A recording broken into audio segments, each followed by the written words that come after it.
दोस्तों, पिछले 2 शताब्दियों में पृथ्वी पे इतनी बड़ी बड़ी खोजें हुई कि उन्होंने पूरे मानव जाति को बदल के रख दिया। लेकिन इसके साथ साथ इसने कई बहुत से बड़े बड़े सवालों को जन्म भी दिया, जिसका सही जवाब पाने के लिए पूरा विज्ञान जगत उत्सुक है।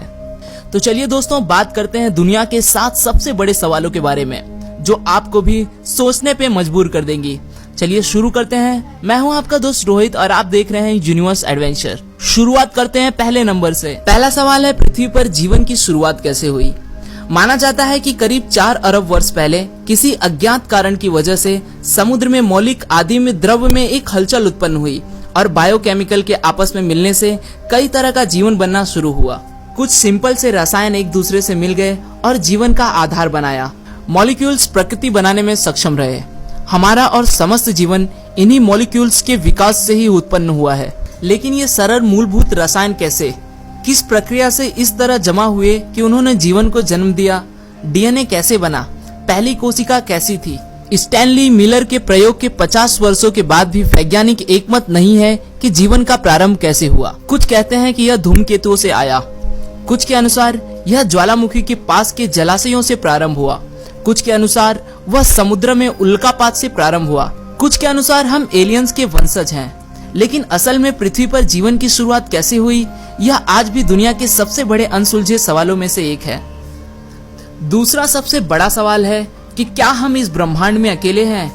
तो दोस्तों, शायद नहीं। खगोल वैज्ञानिक ब्रह्मांड के हर उस कोने को मंगल ग्रह और बृहस्पति के चंद्रमा यूरोपा से लेकर कई प्रकाश वर्ष दूर तारों तक खंगालना चाहते हैं, जहां जीवन के मूलभूत आधार द्रव्य जल की उपस्थिति संभव हो। कई रेडियो दूरबीन ब्रह्मांड के हर भाग से आते हुए रेडियो संकेतों को खंगालने में लगे हैं, लेकिन 1977 के वाव सिग्नल के अतिरिक्त कोई और सफलता हाथ नहीं मिली है। खगोल वैज्ञानिक हमारे सौर मंडल से कई प्रकाश वर्ष दूर ग्रहों के वातावरण में जल और ऑक्सीजन की जांच करने में सफल हो गए हैं। हमारी मिल्की वे मंदाकिनी आकाशगंगा में जीवन योग्य 60 अरब से भी ज्यादा ग्रह हैं, जिन पर परग्रही जीवन की तलाश में अगले कुछ दशक काफी रोमांचक साबित होंगे। तीसरा सवाल है, क्या समय यात्रा संभव है? आइंस्टाइन के सापेक्षतावाद सिद्धांत के अनुसार अंतरराष्ट्रीय अंतरिक्ष केंद्र के यात्री समय यात्रा कर चुके हैं, क्योंकि अंतरिक्ष में समय गति धीमी हो जाती है। वर्तमान में यह प्रभाव अत्यल्प है, लेकिन गति बढ़ा दीजिए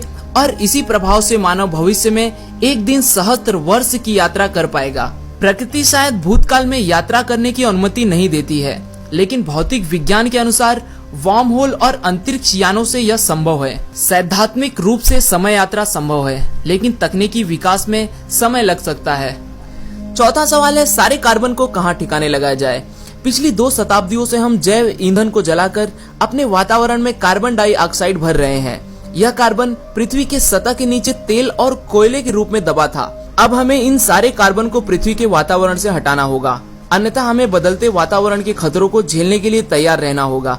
यह खतरा इतना बड़ा है कि यह पृथ्वी पर जीवन भी नष्ट कर सकता है। हमें ऊर्जा निर्माण के वैकल्पिक मार्ग ढूंढने होंगे जो हमारी पर्यावरण को नुकसान न पहुंचाए, वरना आने वाले 50 से 100 सालों में पृथ्वी पर जीवन का विनाश निश्चित है।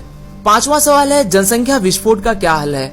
वर्तमान की 7 अरब जनसंख्या 1960 की जनसंख्या से दोगुनी है और ऐसा अनुमान लगाया जाता है कि 2050 में यह 9 अरब पार कर जाएगी। इतनी बड़ी जनसंख्या कहाँ रहेगी और निरंतर बढ़ती जनसंख्या के लिए भोजन और ईंधन कहाँ से आएगा? शायद हम कुछ भाग को मंगल पर भेज दें, कुछ भाग के लिए भूमिगत शहरों का निर्माण कर पाए। भोजन के लिए प्रयोगशालाओं में मांस का निर्माण हो सकता है।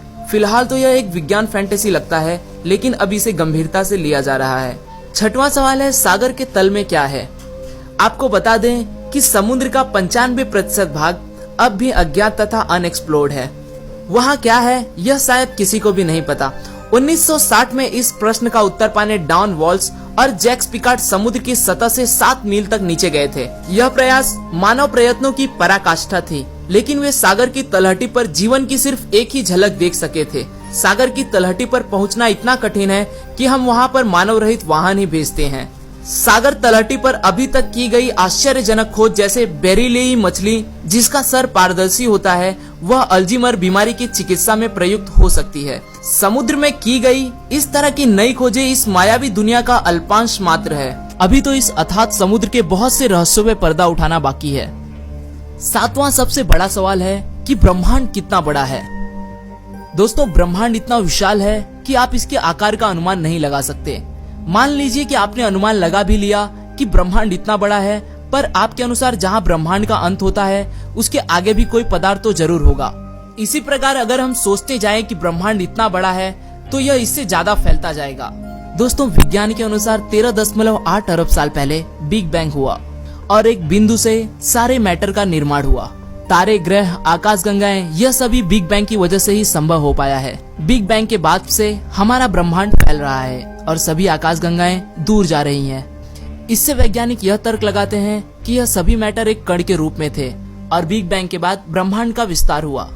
अब दोस्तों सबसे बड़ा सवाल यह है कि क्या और भी ब्रह्मांड है, और अगर दूसरे ब्रह्मांड हैं तो और कितने ब्रह्मांड हैं? क्या उन ब्रह्मांडों के भी महाब्रह्मांड हैं? तो दोस्तों शायद हमें इन सभी सवालों के जवाब कभी नहीं मिले, क्योंकि हम ब्रह्मांड में एक तय सीमा तक ही देख सकते हैं। आशा करता हूँ दोस्तों आपको यह वीडियो पसंद आया होगा। अगर वीडियो पसंद आया तो इसे लाइक जरूर करें, और अगर आप हमारे यूनिवर्स एडवेंचर के चैनल पे नए हैं और आप भी ऐसे विज्ञान और ब्रह्मांड से जुड़े रहस्यों में रुचि रखते हैं तो दोस्तों चैनल को सब्सक्राइब करें, ताकि आप आने वाले वीडियोस को बिना रुके देख सकें। फिर मिलूंगा दोस्तों एक नए वीडियो के साथ में, तब तक के लिए नमस्कार।